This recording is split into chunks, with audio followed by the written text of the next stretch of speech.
Chapter 11. Jude. My bones crack in protest at the alarm screaming early Monday morning.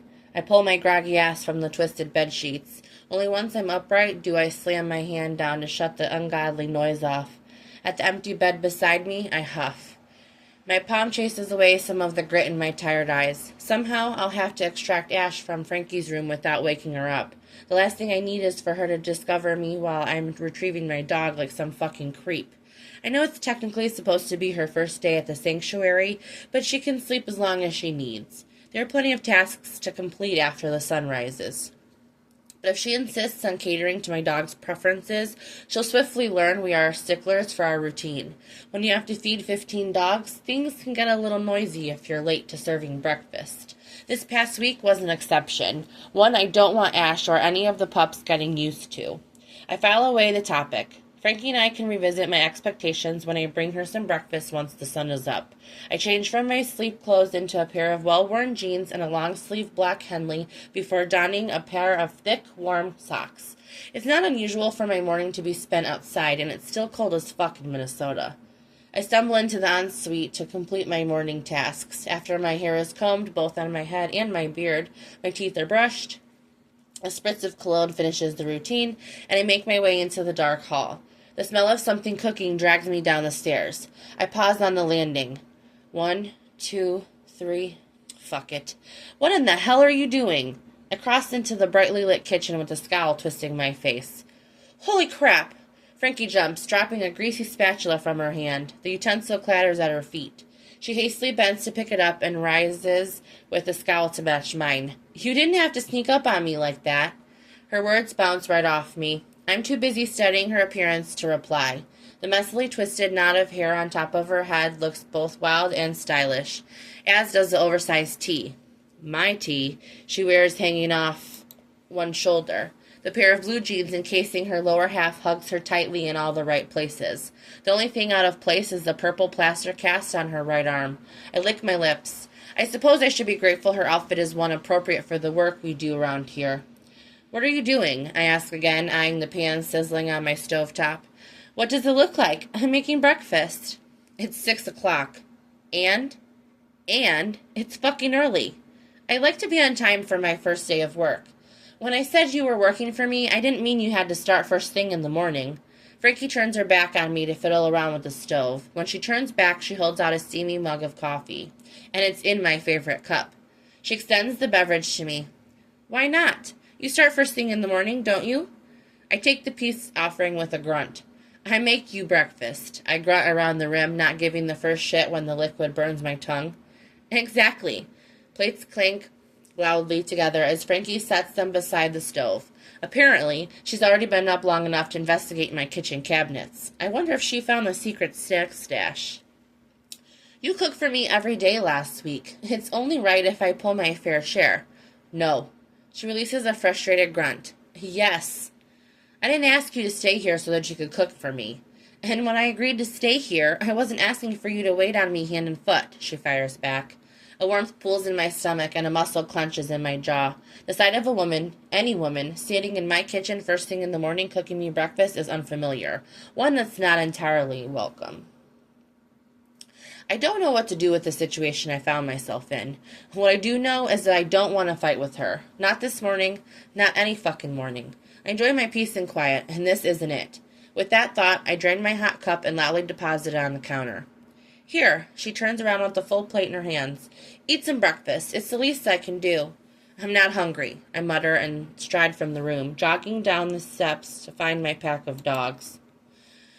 The following morning, the smell of bacon cooking wakes me up. You have got to be fucking kidding me. I throw the covers off angrily. My feet hit the cold floor, and I'm out of bed in a flash. Without bothering to change, I jog down the steps, pausing at the bottom as a litany of numbers raced through my head. My fingers curled into tight fists at the surge of adrenaline coaxing my head into fight or flight. What are you doing? I growl at the petite woman standing in my kitchen, her back to me, spatula in her hand much the same as yesterday. I'm surprised at the rumble in my voice. She doesn't drop it again. What does it look like I'm doing? She answers without turning around. Didn't I tell you yesterday I don't want you cooking for me? Yep. She still doesn't bother to face me. I cross my arms over the cot and stretch over my chest and scratch the stubble on my left cheek with my thumb. My fingers tingle. A sign the compulsion hasn't yet left. And is there a reason you didn't listen? Her slim shoulder encased in my navy tee rises before dropping. I didn't feel like it. I ignore what the sight of her in my clothing does to me and focus on her words instead. If this is the game we're playing now, we need to put an end to it. That finally gets her to turn around. The combination of curiosity and concern on her face makes me wish she didn't. Not if she's going to study me with fucking pity. I don't know what you're talking about. This isn't a game. I need to eat, and so do you, and somebody has to make breakfast. The logic in her statement continues to piss me off. And I told you that I'll take care of it myself. Fine, she says through gritted teeth. The spatula clatters to the counter. There's a pot of coffee made unless you don't want to touch that too because I pressed the approve button before you got a chance. She has me with that one. And she knows it's because that monster would empty a fresh pot of coffee just to make one for themselves. Without another word, I cross my kitchen, careful not to come too close to where she stands at my stove. I pull out my favorite mug, clean from the dishwasher, and pour myself a cup of hot black coffee. Meet me at the intake building in half an hour, I say, and head to the lower level to release my dogs. She might be fucking with my routine, but I'm going to stick to it as best as I can while she's here. When she joins me half an hour later, my mood has cooled considerably. I'm still annoyed at this breakfast game we're playing. That and the fact that I'm so stubborn I'm starving. But I'm over our little morning spat. I can hear her coming even though I'm inside. The black Wellingtons on her feet make sneaking around impossible. She clamps up to the door and she pokes her head in. Are you in here, Jude? I want to hit myself with the threat of timidness in her voice. Come on in, I call back, working to keep my tone neutral. The trepidation on her face melts away as she spots the kennel I'm kneeling in front of. You have puppies? They came in late last night. She was in the house, of course, but when Jack stopped by, I didn't bother to wake her up. She might be my newest employee, but she doesn't need to help with all aspects of the sanctuary.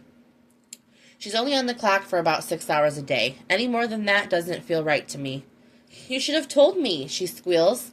Despite the fact that I have been nothing but a grumpy bastard, she scoots right up beside me so close that our shoulders brush, so close that I can hear her sharp intake of breath. I try not to inhale her pleasant scent, but it's impossible with her proximity. Whatever shampoo or lotion my sisters picked out for her is really fucking nice. Something flowery and crisp, like spring. I always wanted a dog, she says quietly, her tone different from the excited one a few moments ago. It's softer, reflective, and a little bit confusing. I don't say anything, not because I don't want her to continue, but the opposite. I want her to give me this piece of information unprompted. I want her to share. I want her to talk about herself. My patience pays off as she releases a deep breath. My parents could never afford one. She laughs without humor. They could barely afford me. Pain lances my gut at her brittle confession. Memories fight to the surface, but I push them away. I remember distinctly what that's like to live a childhood filled with survival rather than security. I remember one time. She pauses, almost as if she doesn't want to admit what she's telling me, but then she goes on. One time, a dog followed me home from school. It was an adorable pug, round and fat with a squishy face. I wanted that dog so bad. Why don't you keep it? I ask when the silence becomes too much. The puppy in my lap squeaks, drawing her attention there. I can nearly feel her eyes pressing my fingers as she watches me stroke the pup's fur. Because it didn't actually follow me home from school. I kind of stole it. I can't help the chuckle that slips free. Are you telling me you've been a klepto since you were a kid? She sighs and bumps her shoulder into mine. I didn't steal it, she says. When I walked by its house, the dog was off its leash, and it started to follow me. We walked together a couple of houses down the street, and then it stopped. And instead of letting it just turn around and go back home, I called it to me. So you didn't technically steal it, I ask? No, I didn't steal it. I merely encouraged it to find a new home. She strokes her fingers over the fawn-colored hound mix near her lap. I was only 10, okay? The owners got their dog back. How did you manage that? He was wearing a collar. When my dad said no to keeping him, I had to call the owners and tell them I found their lost dog. At that, I can't hold it back anymore. I burst out laughing. Full belly rumble. It isn't until I catch her eyes as she's watching me slack-jawed that I realize what I'm doing, and I abruptly stop. What? I say, harsher than intended, as the familiar discomfort creeps through my system. Nothing. It's just you have a really nice laugh. I clear my throat, fighting against the soft swish in my gut. I've got to get these puppies cleaned up. Is that what we're doing today? I can tell that the moment is broken by her tone. Yep, they need baths. Once they're clean, I'll put them in a fresh kennel. Then I have to clean this one out and prep it for whoever comes in next. Okay, she says softly. You up for the task? Her voice is much stronger when she says, I think I can manage bathing some stinky puppies. I can almost breathe a sigh of relief that her voice holds a smile again. Good. I have the pup from my lap into my arms and stand. Then you can help by managing them while I get started. Her brows dip in confusion. I thought I was bathing puppies. In a cast? No. You're keeping them entertained while I bathe them. Then you can keep them busy while I clean their kennel. Jude, that's not what I'm here for. I turn my chin to my shoulder. Are you arguing with your boss? I bite back a grin when her confusion transforms into something heated. I'd bet money there's an argument on the tip of her tongue. Something flares to life beneath my skin. Something that feels like fun. Her glare melts when an eager puppy pounces into her lap. I wouldn't dare. In fact, maybe I could fetch you a coffee while you're hard at work. Do you have any dry cleaning I could pick up while I'm at it? She bats her eyelashes.